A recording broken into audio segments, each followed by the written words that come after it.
All right, hello everyone. Happy Wednesday. Hope everyone's having a good week. It's already 10 digits, Amy, into March. We're like what, a week and a half away from official spring now. That's This is right. crazy. We have Um, daylight savings time coming this weekend. that's what we do. Oh my gosh, yeah. Hmm. This is my this is the spring forward. This is my least favorite of the two because Yeah, the this is fall the one back that sucks. you get 25 hours on a Sunday, which is awesome. This one you get 23, so not as awesome. But well, Amy, thanks so much for joining us today. This started from a conversation we were just having just on email about some work your team just did to do a complete rebrand. And we talk so much in B2B, especially in sort of SaaS circles, about demand and pipeline and revenue Funnel. Yeah. responsibility. Yeah, except like literally sometimes, like if I'm sitting here and if my wife's down here with me, she will bring out her B2B bingo card, and sort of like keep track of all the acronyms and buzzwords we use. But they tend to be mostly around the pipeline and around sort of direct revenue impact. But the brand is critical. Like I said, as you scale a business, as you create something that's going to have equity, it's going to have multiples. Like the optics in the brand is a critical part, not only of building the story and creating value, but also juicing and greasing the wheels of demand as well. So when you mentioned that in the Slack group that you had gone through this rebrand, I wanted to sort of do a quick LinkedIn Live just to walk through the process, Okay. because it sounds like it was a very successful process. And maybe let's go back to the beginning. What was wrong with the brand, and is sort of why did you go down this road? Yeah, the why are you rebranding is a pretty critical question to understand.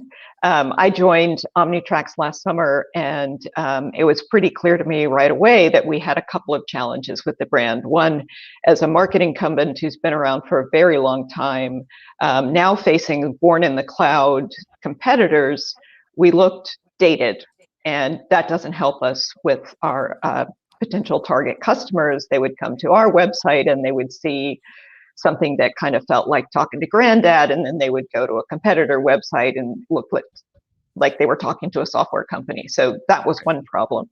The other problem was our logo and a lot of the materials were never really designed digital first.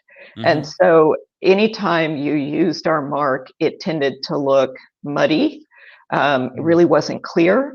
And lastly, and no disrespect to whoever the individual was who designed it, but we are transportation technology, and our colors looked like either a bag of Skittles, grocery store laundry detergent aisle, or perhaps the ball pit at McDonald's. And none of those had the gravitas that we really wanted to be able to share to indicate who we were. Yeah, I have not yet met many brands that want to be associated with the ball pit in McDonald's. So good call on that.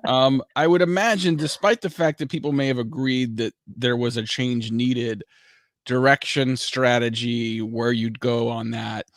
Talk about that process of creating some consensus on direction between yourself, your CEO, your board. I imagine there are lots of people that all of a sudden you're going to redo the brand. Everyone's got a perspective or opinion.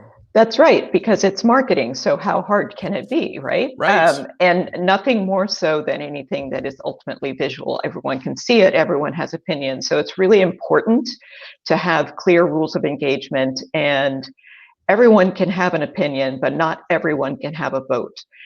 In this case, I had very strong support from my CEO so that it didn't become an executive leadership team consensus. And I think that is probably one of the single most important pieces of advice that I have for anyone who is going through this. Don't ask your company to vote on your new name. Don't ask employees, because if you don't take the feedback, you don't get anything, and people get cranky. Now, you do need to make sure that you bring people on the journey with you, particularly if you're making a very drastic change. But you've got to be clear about the rules of engagement. So in this case, I had great support from the CEO and great support from the board. They just wanted to be able to see things, give a little bit of feedback. But it's also really important that you have data So, understanding what your customers actually think of you and what you stand for to your customers. So we did some quant to understand that in kind of a brand perception. And one of the things that we discovered was the brand ethos had been around one particular archetype. Turns out that's not what our customers wanted from us at all. So we had previous administrations have been trying to build this notion of Omnitracs as the explorer. Well, when we talked to our customers, they didn't want an explorer archetype because we are responsible for keeping their drivers out of jail and for getting trucks to where they need to get on time and safely. That's more of a director archetype. So there were things that we had been doing from a messaging and positioning that were creating dissonance with our customers between what they valued us for and what they liked about us versus how we were positioning. And so that really helped to inform as well the color palettes that we wanted to go to and the new mark. Yeah. Love it. I mean, I think that point of having data and having some specific stuff that you can line behind, critically important. I was going to ask, my follow-up question was going to be asking, like, do you have to now step back, and does the process of driving a rebrand help you sort of reestablish your customer first footing? Were there sort of product marketing, product roadmap implications of this process that helped you not only create a more resonant brand, but create a more confident roadmap moving forward? Absolutely. In fact, I think one of the marks of a good brand is that it helps to drive the litmus test for, is this a product we should be doing? Is this a set of features that people want from us? Does it support the brand? And if you find that what you are marketing or selling doesn't feel like it's commensurate with the brand, either your brand is wrong or the product is wrong, but you somehow need to make sure that those are working in sync. Yep. All right. So you've got a new brand. A lot of people think, okay, a brand, basically you've got a new logo and a color palette. That's visually facing. But when people say rebrand, like, what else goes into that? What are the primary deliverables to make sure that it's comprehensive? So first, I'll get there. First, I do need to make a comment about the logo. It is very important that your logo tells a story. Yes, you want it to be visually compelling in some way, but it's far more important that there is a story to it, because part of what you get to do when you rebrand is you get to tell people your story, what the brand stands for. And it's a moment that you get to market the company in a way that you don't always get to do. It's also important that the mark has a story, because every logo looks either like an ancient Aztec symbol, a Wiccan rune, something evil from some historical factor. And so the more you can imbue your logo with what the story is and what it represents, you can counter the people who will find something to object to when it goes live. So that's my comments on the logo. But there are more brand touch points than you have any idea. The last time I did a rebrand, when we took Polycom and Plantronics together and turned that into the company Poly, we ended up hiring a firm to help us do the inventory of the touch points. We didn't know that workers in one of our factory wore uniforms that needed to be rebranded. We didn't know that we had fleet that needed to be rebranded. We knew we had a lot of offices, but you don't necessarily think about the fact you might have a watermark of your logo on the checks that get cut, or that your invoices need to be rebranded, or that your single sign-on needs to be rebranded. So you have to work with HR and IT and facilities and the whole kit and boodle to make sure that you're touching all of those. And that's just the physical, manifestation. But your brand needs to have that story, and it needs to have a brand guidelines so people know what to do. Now, there's some things that are relatively straightforward. Burger King updates their logo. Didn't necessarily retell the Burger King story. It just looks more modern. But when you're doing something to indicate, there's been an M&A activity, so you're a different kind of company, or you have a different story to tell, then you need to think about your tone and manner, the way you write copy, the way you present things visually. And so that becomes a really big set of brand guidelines.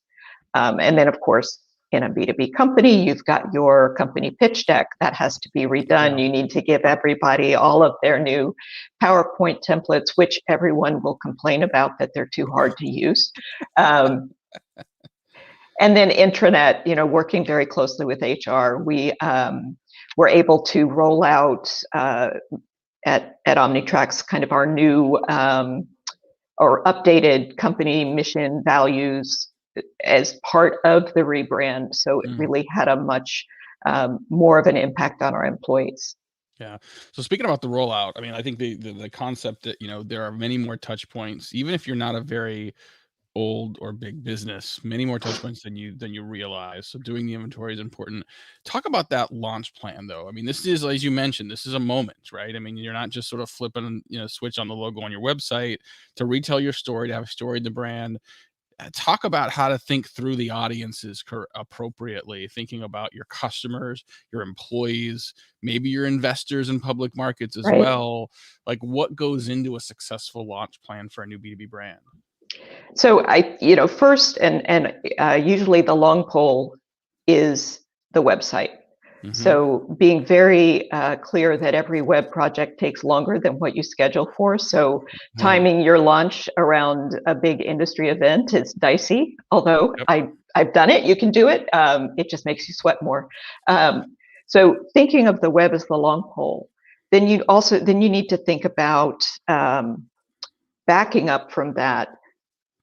Start getting involved with facilities very early and get a plan.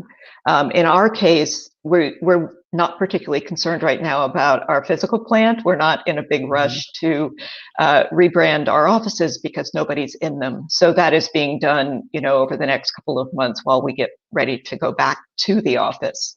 In any event, if you are in a highly competitive market, employees can live with a little bit of dissonance. You can go public through the website and through customer-facing materials and street-facing materials and back into it with employees in terms of physical plant.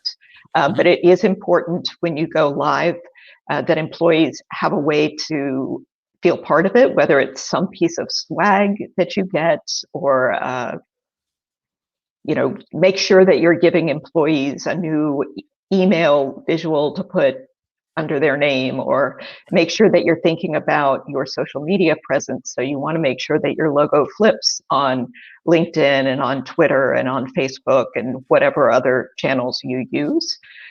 So building out that whole inventory and then the work back.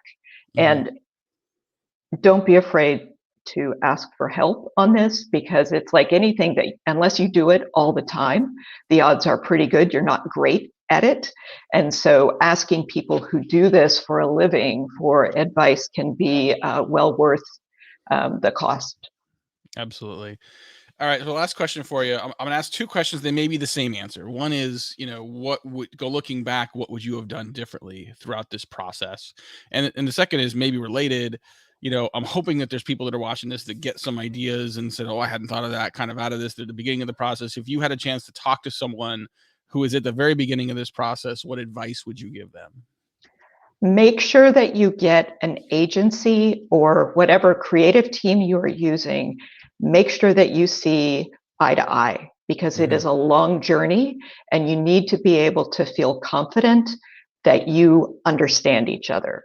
I've been very fortunate in that regard, but every time it's probably 2 months in when you're like, oh, okay, now we're really started, right? There's a fair amount of just wallowing that happens in the early stages.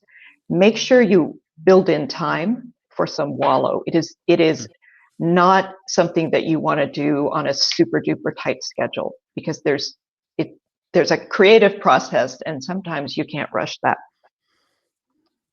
Build in time for wallowing. That is honestly, that's just good life advice, I think honestly.